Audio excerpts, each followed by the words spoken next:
Hi there everyone, it is currently the 18th of July 2012, currently a Wednesday here, so also be on the lookout for Michael's midweek tropical update. But as far as our video today, a few things going on we're going to touch on. First is our tropical storm Khanun. Now it's past Okinawa, dropped some heavy rainfall actually right here around the southern portions of Kagoshima Prefecture in the past 24 hours. Some max rainfall totals added up to about 117 millimeters just over a 24-hour period. We've seen worse rains than this, but the fact is this area is already well saturated and they create some low-lying flooding, but thankfully the storm did move just enough towards the south where it did not cause any major problems. But meanwhile, the storm is pushing off in the northerly direction, the western portions of the Korean Peninsula. You're going to be under the gun later on today. And also, a little bit later in the update, we're going to talk about this area here. A low pressure area spinning up possibly could bring some rain showers towards the east coast of the Philippines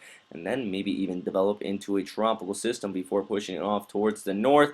And also, before we get into the tropical storm, I want to talk about this area. Big high pressure dominating much of Japan and has been pumping warm air out of the south. Record-breaking temperatures across Tokyo, and what this problem is because of the fact that many of the power plants in and across much of Japan are shut off at this time due to the crisis at Fukushima Daiichi last year.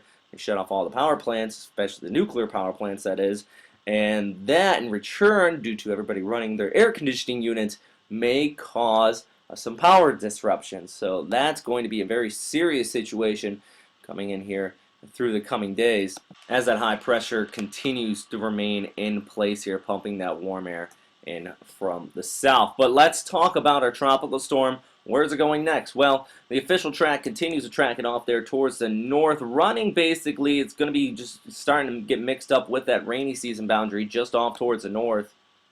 And when it does so, it'll start to make that jog towards the right, basically possibly even making landfall around Seoul here along the western portions of the Korean Peninsula. So you could be seeing some gusty winds. Now, good news, currently it does have winds about 50 gusting up to 70 knots, so not too damaging, at least in the center of circulation. But as it continues to track off towards the north here, sea surface temperatures are very cold off here and towards the Yellow Sea as shown on this chart. You can actually see a very dramatic drop off once you get away from the southern Japanese islands where they're into the mid-20s, then you go down into the teens once you approach Seoul here. So with that said, loss of energy and also a dramatic increase in wind shear, obviously, as it starts to hit that frontal area, and then it gets wrapped up with the jet stream as well, and thus a decrease in the overall intensity. Now, JTWC tracks a little bit farther north into the North Korea here. I do kind of want to lean more towards JMA with that right turn just because of the rainy season front right through that area. It should turn towards the right, but once again, once it gets up here, it's going to be very disorganized. So center circulation really is not the big factor. It's just a whole broad band of cloud cover that is going to be one of the major influence on the storm as it continues to approach the Korean Peninsula. So with that said, there is a possibility of some floods out here. On the flip side, Korea has been under a severe drought, so some of these rains may be welcome. But as you can see already, though, that rainy season boundary is starting to influence the Seoul area, so you're even going to be seeing some rainfall before the center of circulation starts moving in your direction, which is located all the way here on the bottom of the screen. You can see some rotation coming out from the bottom portions of the radar out of Jeju-do here, and that is going to start to track off here towards the north. So this is the Korean radar you're looking at here, showing that heavy rainfall across much of the peninsula. So low-lying flooding also a threat, though. Once you start getting some of these short-time heavy rains, you get that river runoff,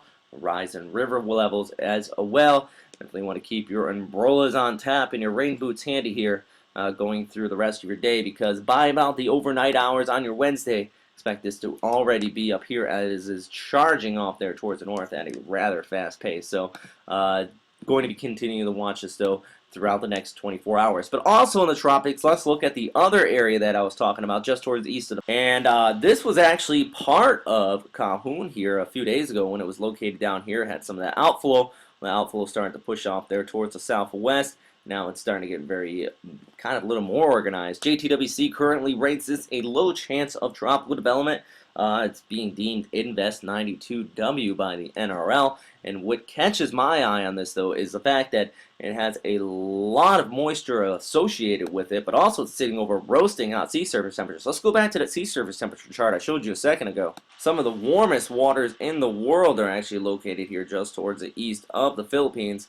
And see them upwards into the high 30s. That's going to provide a lot of latent heat for possible development with this storm. But let's take a look at some of the models, because this is the other thing that catches my eye, is that a few of the models really do want to develop this. As shown here, the CMC, UK, and the NOGAMS model and the GFS model all want to pick up on development of this storm. The one that's kind of on the outlier here does pick up on it, the CMC, but it pushes it towards the west. I don't think that's really going to be happening, but it's definitely still in the cards because we're still in the initiation phase of this storm.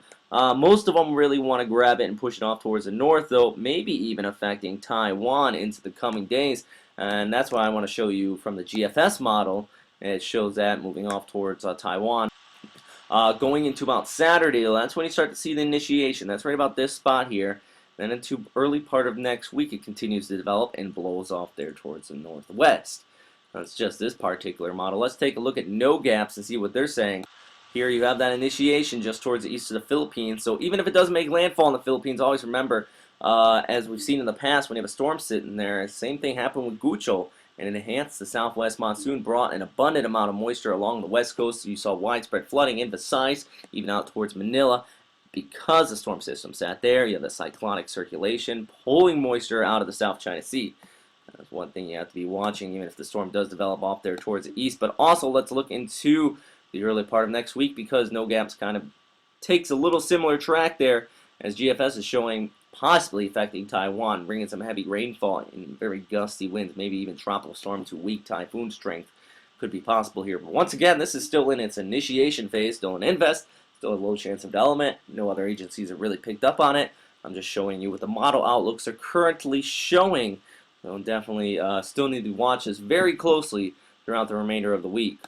And lastly, and one other thing I want to show you is this rain band in southeastern China. It's starting to taper off today, but yesterday brought some widespread thunderstorms even down towards Hong Kong and off across much of southeastern China. About 150 millimeters was reported in portions of Zhejiang province, and also an additional 150, 200 millimeters could be seen throughout the coming day on your Wednesday around Guangdong and up to Fujian. So still some heavy rainfall there. Definitely could be spelling for some hazardous conditions. But that is all for right now, everybody. Thanks again for watching here at westernpacificweather.com. If you have any questions, comments, or suggestions, as always, please post them in the comment box below. Really appreciate it if you hit the like button. And also don't forget to subscribe to our channel here at Western Pacific Weather, but also our other channels. RP Weather is another one. He has been releasing videos on this tropical storm, so please go check him out as well. So stay safe out there.